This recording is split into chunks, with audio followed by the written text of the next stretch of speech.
Welcome. Wherever you are safe, you are still, and you are about to drift through time, gently, slowly, to a world that has long since disappeared, yet never truly gone. Tonight, we begin a journey into the misty, grass-covered past of southern Britain, to a time before iron, before kings, before writing. A time when people shaped the world with stone and belief, where great circles were carved into the land and into memory. This is the world of Stonehenge. But we will not begin with the stones themselves. We will begin with the people. Their footsteps echo softly beneath the soil. Their homes long returned to earth. Their stories whispered, not shouted. No monuments, no legends, only the rhythm of life. And in this first chapter, you will walk slowly barefoot in the footsteps of a Neolithic farmer in southern Britain, 4,500 years ago. And you will find very quickly that you wouldn't last a day. Let us begin.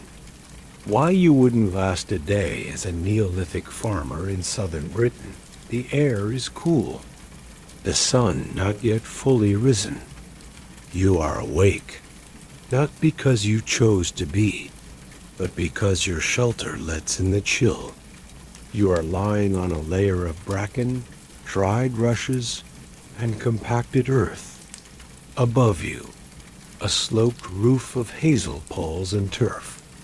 There is no chimney, just a small opening and the scent of wood smoke lingering from last night's fire. You sit up slowly. Your back aches. There is no privacy. Your family sleeps nearby. All of them. No rooms, no furniture, only space, warmth, and the thrum of survival. You are a farmer, but you do not plow fields with oxen. Not yet. You use a digging stick, maybe a stone hoe. The earth is heavy with dew, and you must rise early, because if the sowing is late, the harvest is lost. The soil is tough, thin in places, and full of flint. You must clear it by hand. Your hands are calloused, your nails black with soil. There are no wheels, no metal tools, and your food is only what you've stored or foraged or trapped. You eat barley, emmer wheat. You grind the grain with a flat stone and a rubbing stone, over and over. It takes hours to make enough flour for bread that is dense, heavy, sometimes gritty with stone dust. You drink water from a stream nearby. Sometimes it tastes of moss and silt. If it's been dry, you dig for it. And if others upstream have fouled it, you drink anyway.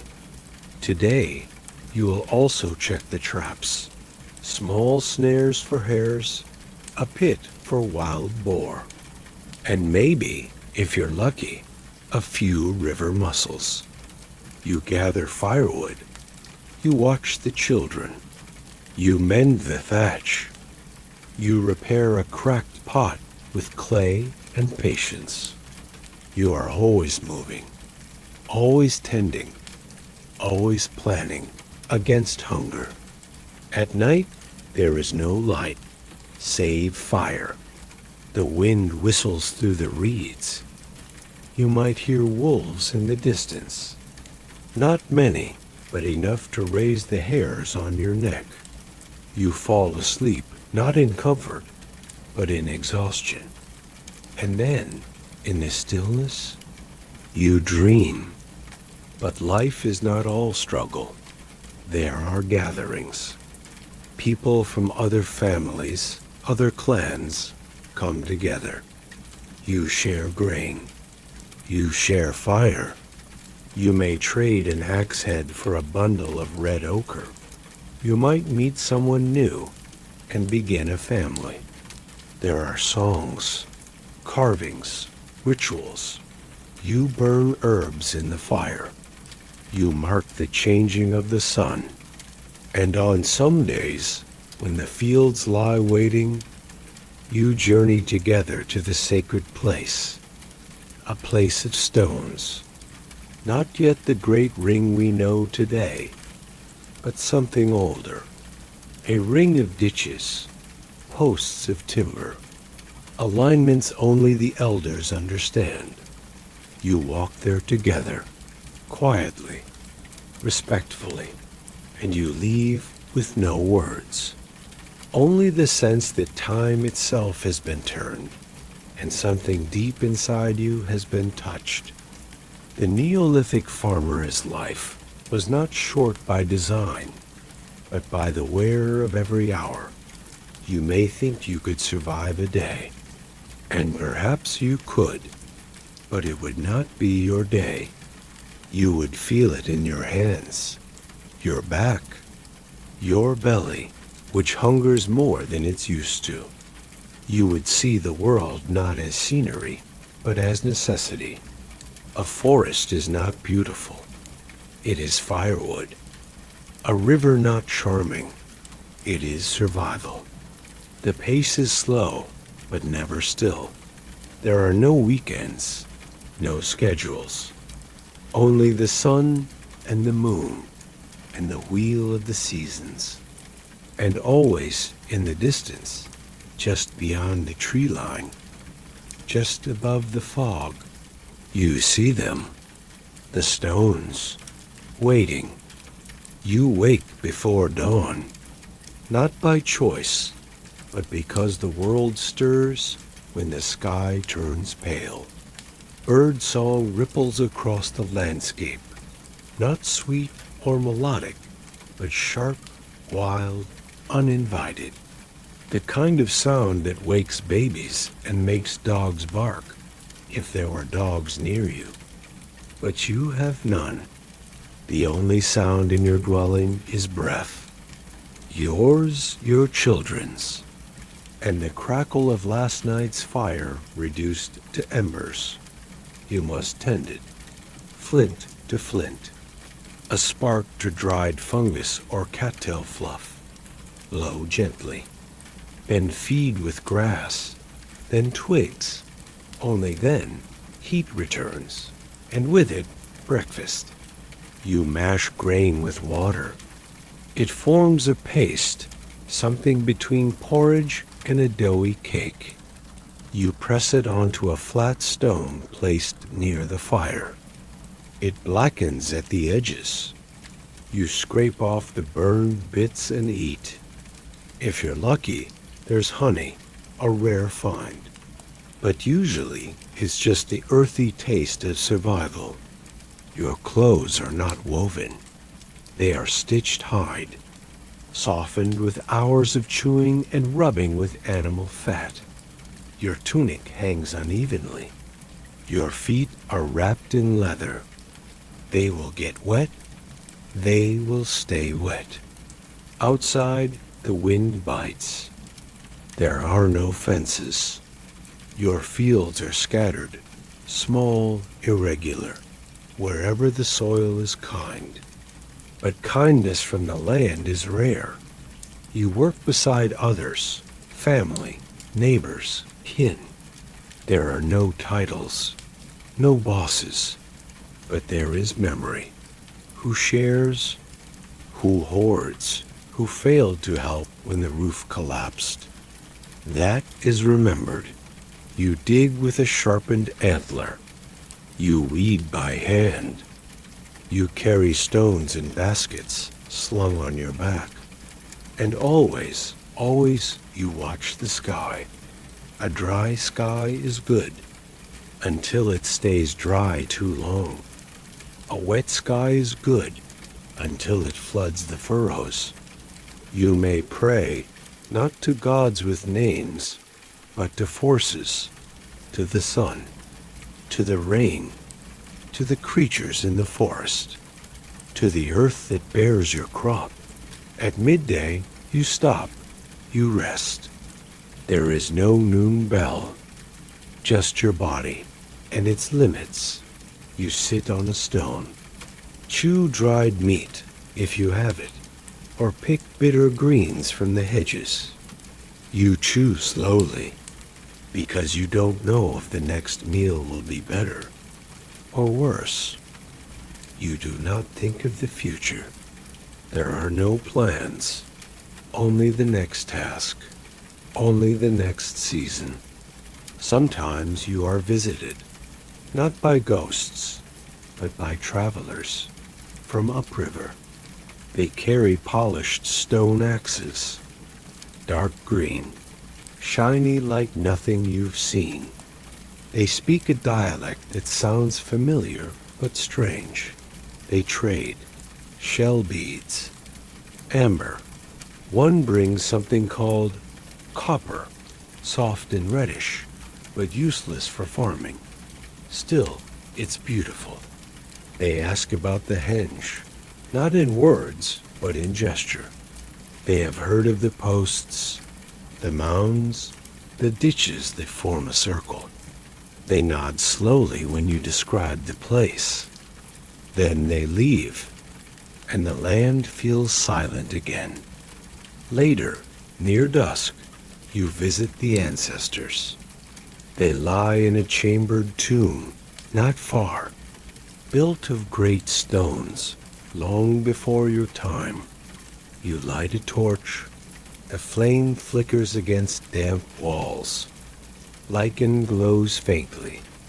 You place a handful of grain in a hollow, not because you believe they eat it, but because something inside you says, give. The silence inside the tomb is complete. Your heartbeat feels louder here. You sit on the earth, breathe, feel your pulse slow, then stand and leave without looking back. By nightfall, you return. The children are inside, chasing fire shadows across the wall. You sit beside your partner. You say little. There is little to say, just the rhythm of chewing, the rhythm of breathing, the crackling of fire, and outside, the low hiss of wind across open land. There are no clocks, no calendars, just your own weariness, and the way the stars have begun to gather over the hill. You lie down again on rushes. Pull a fur over your chest. Feel the sharp bones in your back. Hear the slow breath of sleep across the room. And in the distance, barely seen, the outline of the standing stones. Still waiting. The builders of Stonehenge, who they were, and how they lived. Let's shift now. The sun has risen and fallen thousands of times since you lay on that earthen floor wrapped in fur. Centuries pass in a breath. Generations live and die. And still, the stones remain. Stonehenge, not the mythic, monolithic temple that you picture now, but something more gradual, more human, more unfinished. You're not walking into ancient mystery. You're walking into a construction site, one that will span nearly 1,500 years. Let's begin where it likely began. Before the stones, the earthworks around 3000 BCE, the first mark is made, not with a hammer, not with a prayer, but with digging. A massive circular ditch is carved out of chalk using deer antlers and shoulder blades. This is no simple trench. It's wide, more than 300 feet across, and deep, sloping down in soft layers. The spoil is mounded outward to form a wide bank. Within this earthen ring, 56 small pits are dug, the Zabri holes, as they will later be called. Were they for posts? For stones? For burials? The truth is still softly folded in the soil. What's more certain, the ditch is a boundary. It marks a space between worlds, between the living and the dead, the mundane and the sacred. A place where the ancestors might be called, or remembered. The people, the ones who built it, we call them Neolithic Britons. But they wouldn't have called themselves anything at all. They lived in scattered settlements, clustered near rivers, near chalk ridges. They farmed wheat. They raised pigs, sheep, and cattle. They lived in roundhouses made of wattle and daub, daubed with dung, packed with straw. Their tools were stone.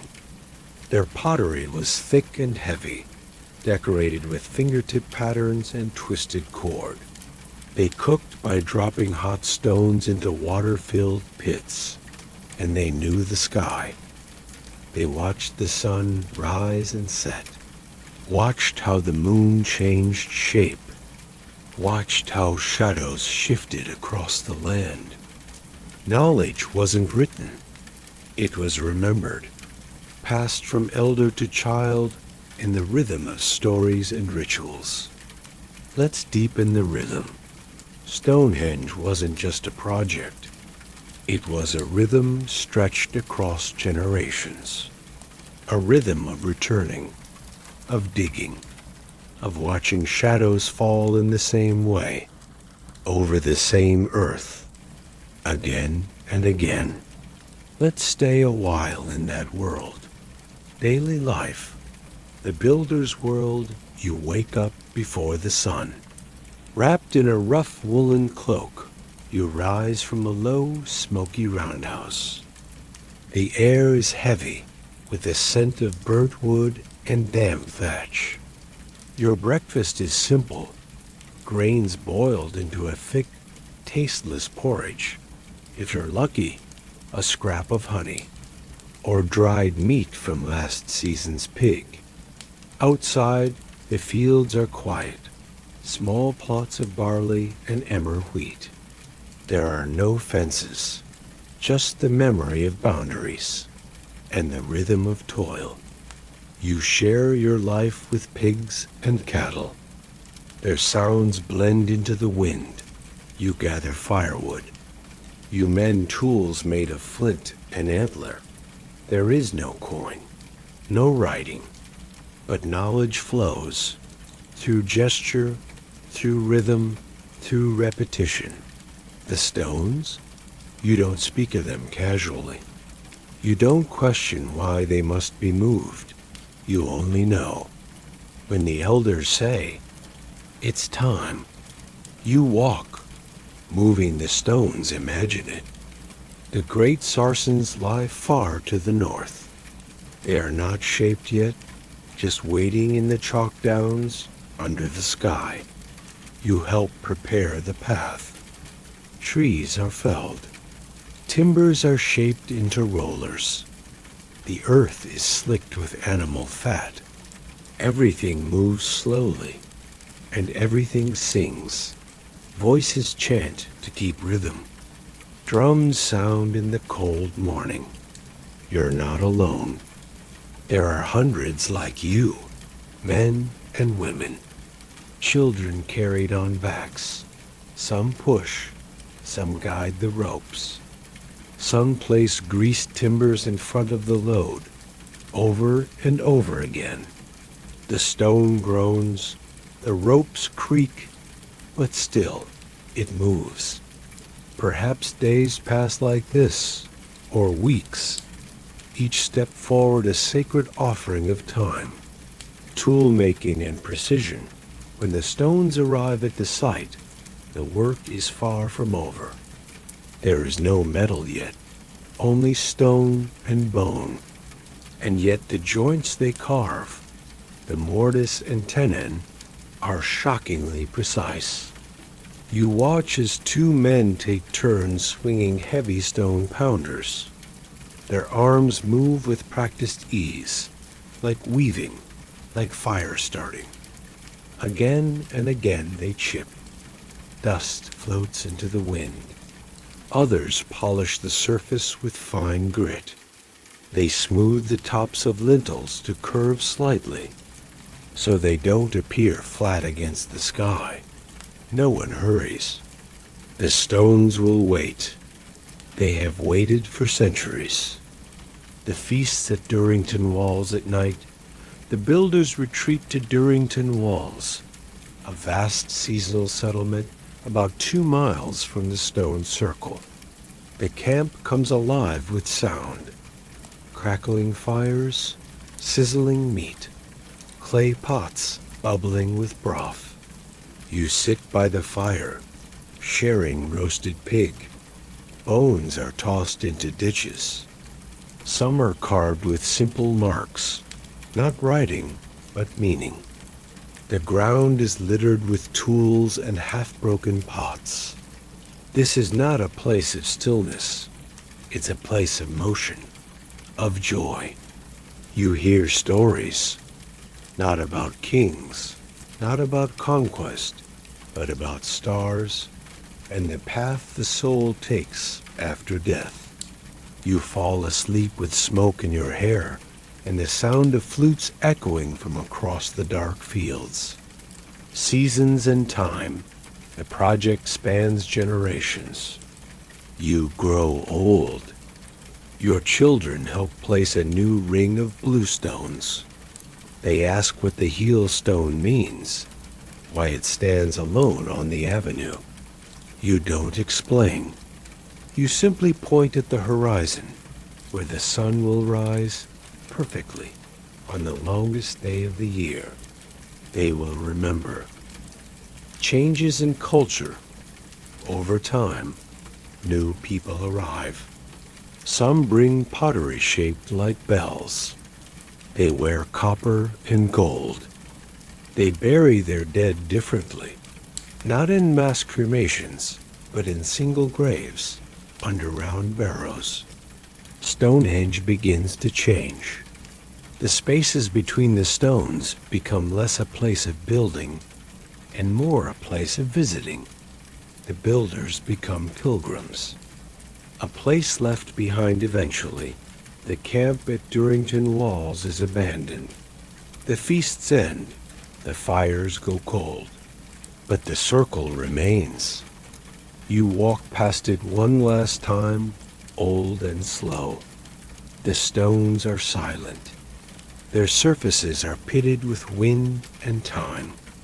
But you smile, because you remember when they stood bright and new, when the whole land came to watch them rise. You remember the songs. You remember the way your hands ached after carving. And you remember the long line of people, your people, moving through the chalk, pulling something far too heavy, just because it meant something. The mysteries of Stonehenge, burials, bones, and forgotten meanings settle back in and breathe deeply. You've seen the world of the builders.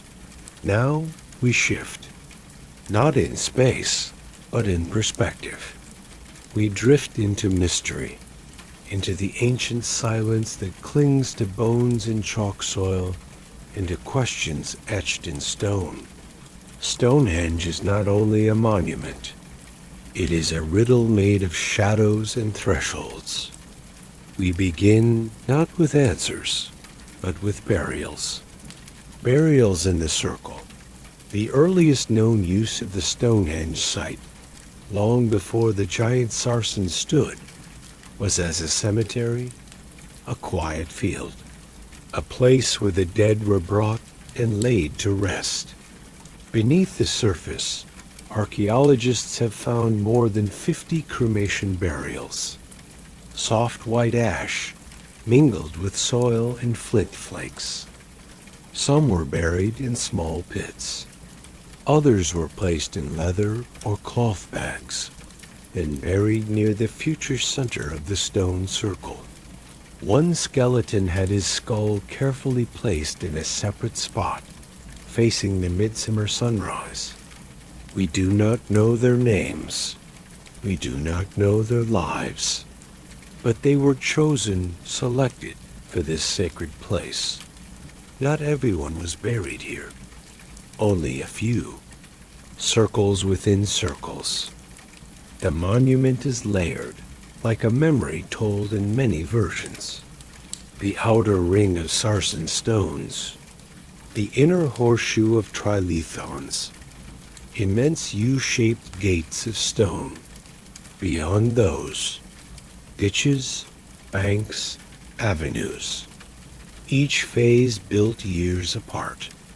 Each stone moved, replaced, adjusted. Why? Some believe it was built to align with the stars. Others say it maps the moon. Still others argue it was a place of healing, that the blue stones brought from distant Wales were believed to have curative powers, but there is no certainty. Only clues. One of the smaller pits, known as the Aubrey Holes, may once have held timber posts or stones. Were they markers, astronomical tools, or simply forgotten parts of an early design? We do not know. But the presence of cremated remains in and around them suggests a persistent theme: reverence for the dead. The skeletons. Let's walk slowly through the Stonehenge landscape. Burial mounds, called barrows, dot the surrounding hills. Some are round, some are long. Inside lie bones curled into fetal positions. Some with grave goods, amber beads, stone tools, daggers made of bronze. And then there is the Amesbury Archer, buried just a few miles from Stonehenge. This man lived over 4,000 years ago. In his grave, copper knives, gold hair ornaments, and beaker pottery. His bones tell a story. He came from the Alps far away.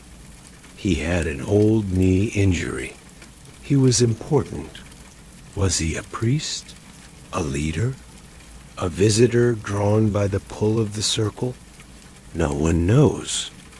But his presence reminds us that this place, even then, was known across great distances.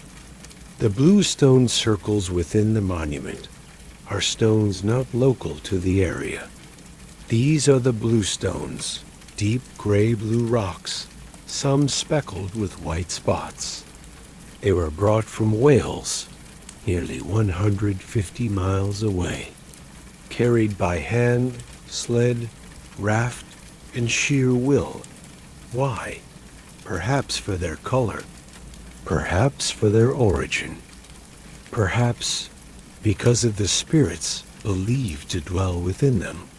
Folklore would later say that Merlin the wizard flew them across the sea from Ireland, that they were healing stones placed by giants. But even before the myths, they were part of something older, something half remembered.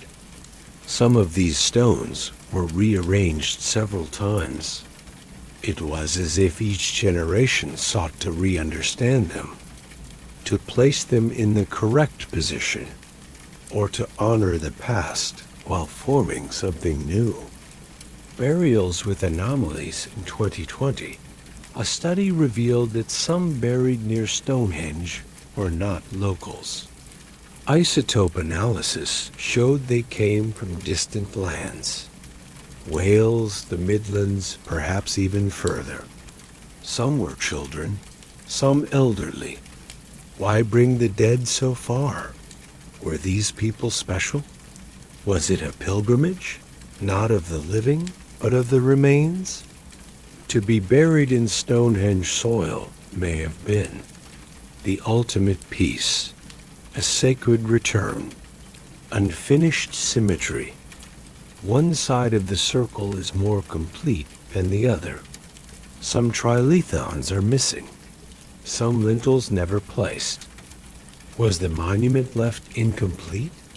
Did a sudden change in belief end the project? Or did time simply wear away the forgotten corners? Perhaps it was always meant to be unfinished, to invite interpretation. Sound in the stones. One modern theory looks not at light, but at sound. Acoustic researchers have discovered that Stonehenge may have amplified and focused sound inside the ring. A soft voice could carry, drums would echo, footsteps would feel amplified. Was it a performance space? A ritual theater? A place for the ancestors to hear the living speak? Or simply a natural resonance interpreted as sacred? We may never know. But as the wind moves through the standing stones today, as birds settle on their tops, the silence feels full, as if it's waiting. Layers of mystery. For thousands of years, people returned to Stonehenge, some to bury their dead, some to hold ceremonies, some just to look. Today, tourists arrive by the thousands, but they walk the outer path.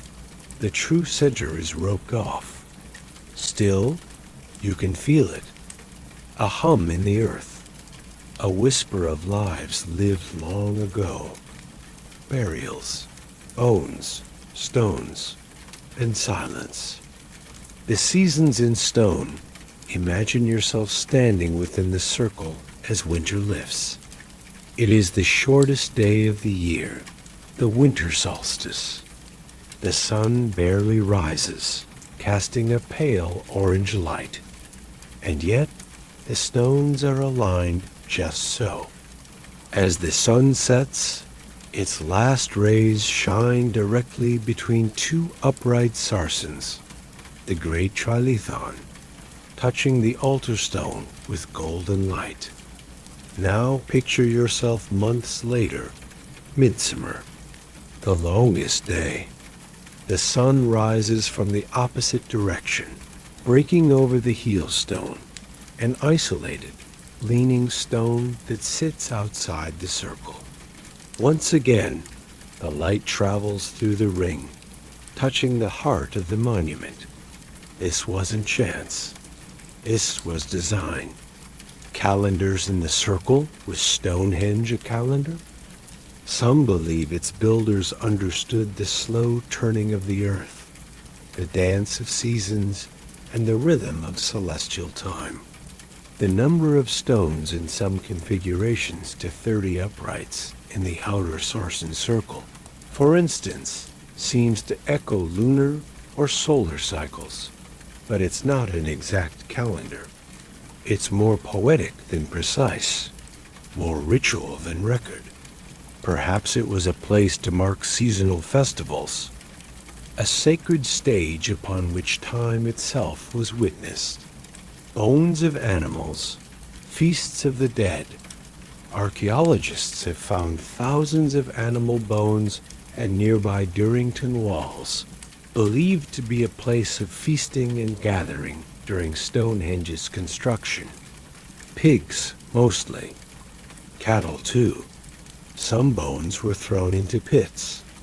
Others bear marks of butchering and cooking. What's striking is the timing. Most of these animals were slaughtered in midwinter and midsummer, aligning with the solar solstices. Imagine the scene. Long tables of wood, roasting fires glowing against the chalk landscape, horned skulls staked into the earth, clay cups filled with fermented drinks, footsteps in frost, laughter and song mixing with reverence. This was not a place of silent mourning only. It was a place of memory. and community. Woodhenge, Blue Stonehenge, and the landscape of meaning Stonehenge does not stand alone. Across the landscape lie other monuments, now little more than earth, rings, and ditches. Woodhenge, Blue Stonehenge, the avenue, the cursus. Woodhenge was likely a circle of timber posts, a organic counterpart to Stonehenge's permanence. Perhaps the living gathered at Woodhenge, and the dead were carried along the avenue, to be laid to rest among the stones. This symbolic journey, from wood to stone, might have marked the transition from life to death, from the changing to the eternal, from flesh to spirit. The builder's tools, we often forget the ingenuity behind the mystery. The tools. No metal, no wheels, no cranes. The builders shaped stone with hammerstones, large, hard rocks used to chip and smooth the surfaces. They dug with deer antlers, wielded as picks. They carried ropes made of twisted plant fibers and wooden sledges soaked in water to reduce friction. And they carved mortise and tenon joints, much like furniture, into the tops of the sarsen uprights, so the lintel stones could lock into place. They even beveled the edges of the lintels, so the circle would appear perfectly rounded when viewed from the ground. This was not primitive. It was masterful. Whispers from the earth. Beneath the monument lie clues invisible to the eye. Magnetometer scans, LiDAR imaging, ground-penetrating radar. These reveal hidden features, ditches, pits, post holes, stretching across the Salisbury Plain. Each faint outline is a footprint of ritual, of memory, of decisions made, then buried by time. It is as though Stonehenge was just one note in a long song, a verse in a poem written across the land. Legends layered over time. Later generations, long after the builders had vanished, gave Stonehenge new meaning. In the Middle Ages, it was said to be the burial place of kings, a monument raised by Merlin using magic, or a Roman temple, or a place built by the devil himself, who brought the stones from distant lands. None of it was true, and yet all of it was an attempt to understand. When knowledge fades, myth grows in its place, and myth, too, becomes part of history, the stillness that endures. And now you are here again. The stones still stand, their weight held not just in tons, but in centuries.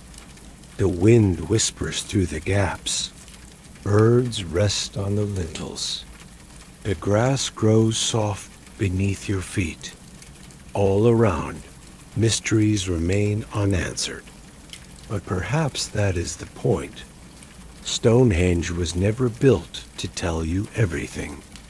It was built to remind you that some things should be felt. The hidden lives of Stonehenge's elite, the ones who stood apart. Imagine a gathering on the plain. Hundreds, perhaps thousands, of people from scattered communities, walking from far corners of the island. They arrive with their pigs, their offerings, their children.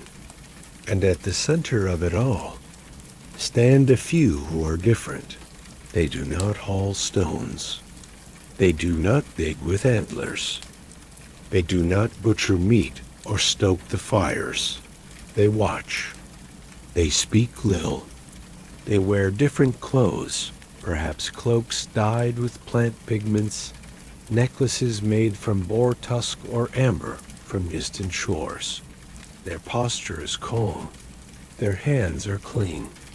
You would not know their names, but you would feel their presence. The chieftains of the chalk. While we may never know their titles, archaeologists have uncovered graves across Britain, dating from roughly the same era as Stonehenge burials, unlike others. One lies just miles from the circle, the so-called Amesbury Archer. He was buried with over 100 objects: copper knives, golden hair ornaments, flint arrowheads, and the oldest metalwork ever found in Britain. He was not born near Stonehenge. His teeth tell us he came from the Alps, perhaps a trader, a smith, a shaman, a chieftain. His grave speaks of respect, or fear, or both. He may never have touched the stones of Stonehenge, but his presence in the landscape suggests that among the builders there were those who led not by labor, but by lineage. Power without palaces, there were no castles, no cities, no coin, no writing. And yet there was power. It lived in symbols, in access, in who could stand inside the circle and who must remain outside it. Perhaps the elite were those who controlled time, not in the way kings ruled years, but in how they knew when the solstice would come. Perhaps they dictated when to plant, when to bury, when to gather. Power flowed through knowledge, and knowledge was passed down, not in books, but in breath. The shamans and the sound of stone. There is one theory soft as the wind, that Stonehenge was a place not just of stone and light, but of sound. If you clap inside the circle, some claim you can hear the echo bounce in unusual ways. The blue stones, brought from Wales, are believed to be sonorous. They ring when struck like bells. Were they chosen for their music?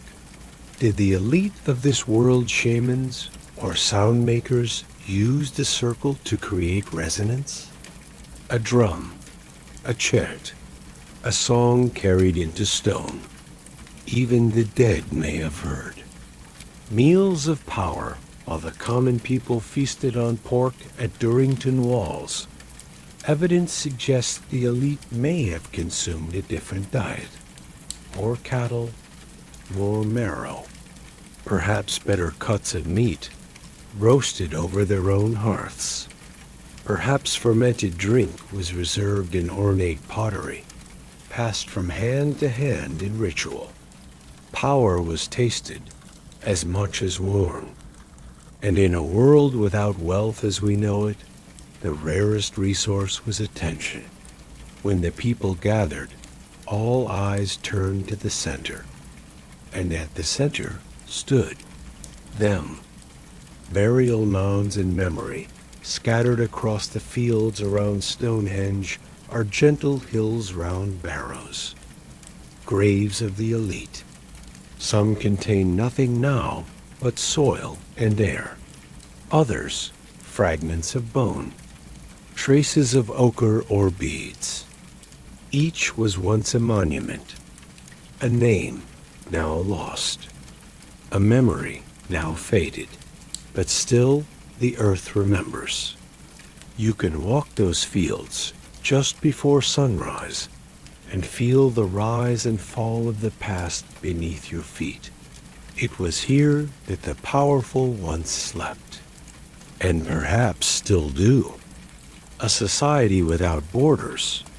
We often imagine ancient people as isolated, bound to their valleys, unaware of a world beyond. But Stonehenge tells a different story. Its stones came from distant lands. Its builders bore tools and customs that show influence from Wales, from the continent and beyond. Its elites, if we may call them that, were not just powerful in their village. They were part of a network of knowledge, of faith, of trade, of stories. Perhaps they were messengers as much as monarchs, guardians of a shared understanding. Stillness and ceremony. When the people gathered, there may have been silence. The sun rising, the smoke lifting, a figure stepping forward. He or she might raise their hand, speak words no longer remembered, strike a stone, or simply listen.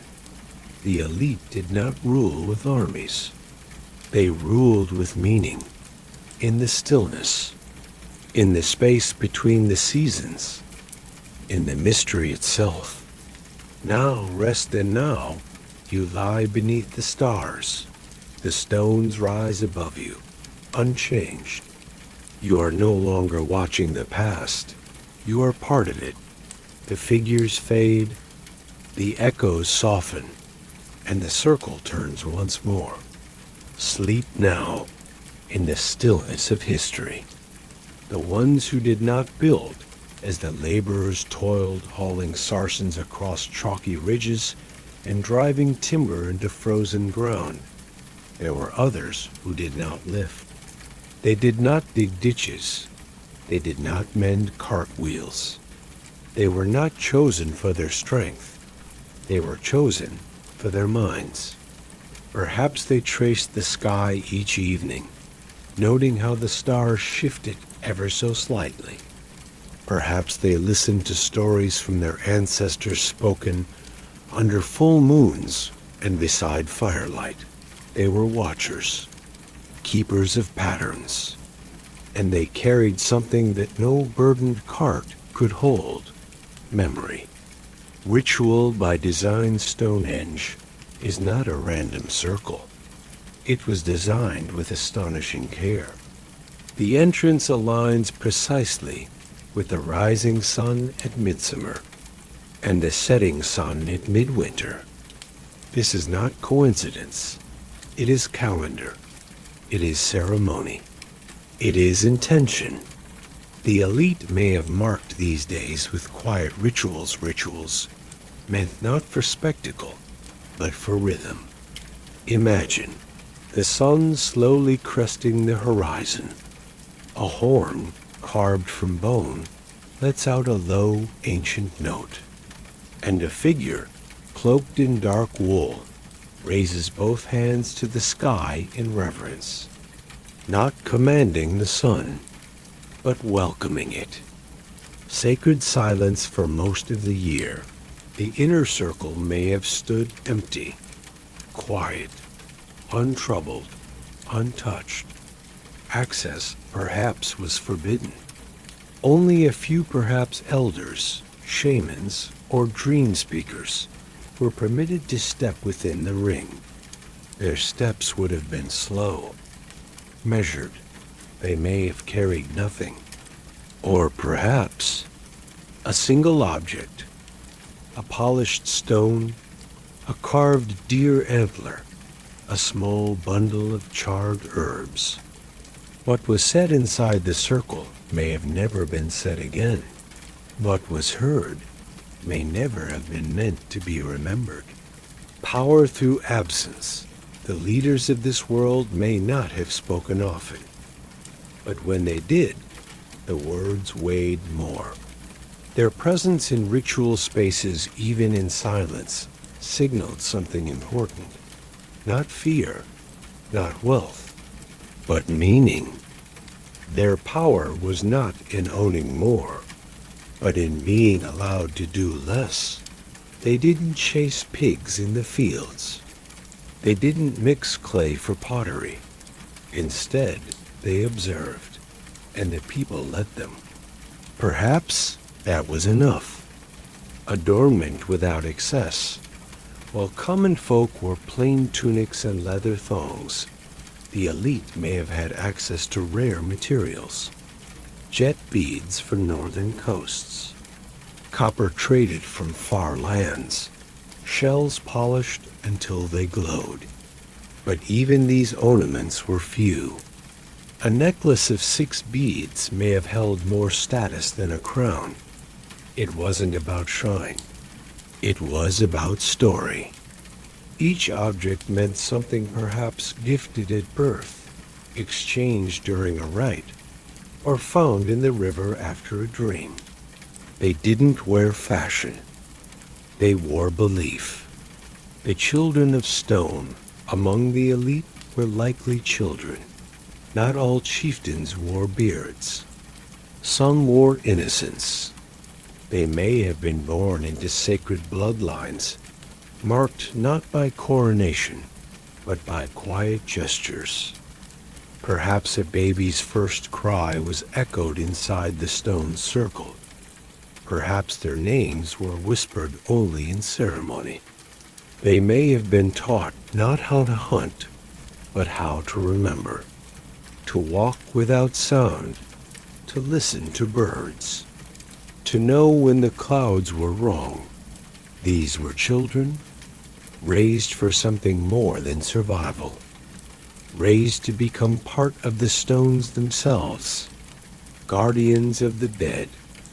When others died, they were burned or buried in pits. But when the elite passed, the rituals changed. Their bodies may have been laid in barrows-long mounds rising gently from the earth, like sleeping giants. Within, the air stills. No treasures, no fanfare, just the remains of a life once carried with care.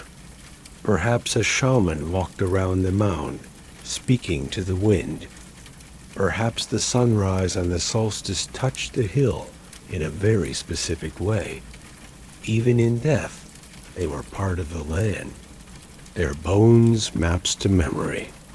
The circle remains the elite of Stonehenge left no scrolls, no libraries, but they left shadows in the shape of stones, in the weight of silence, in the way the wind curves around lintels. They remain anonymous, but not forgotten. They are the echo in the hollow of each bluestone, the pause before each solstice. And in your dreams, as you drift now between present and past, you may hear them, not speaking, not shouting, just waiting.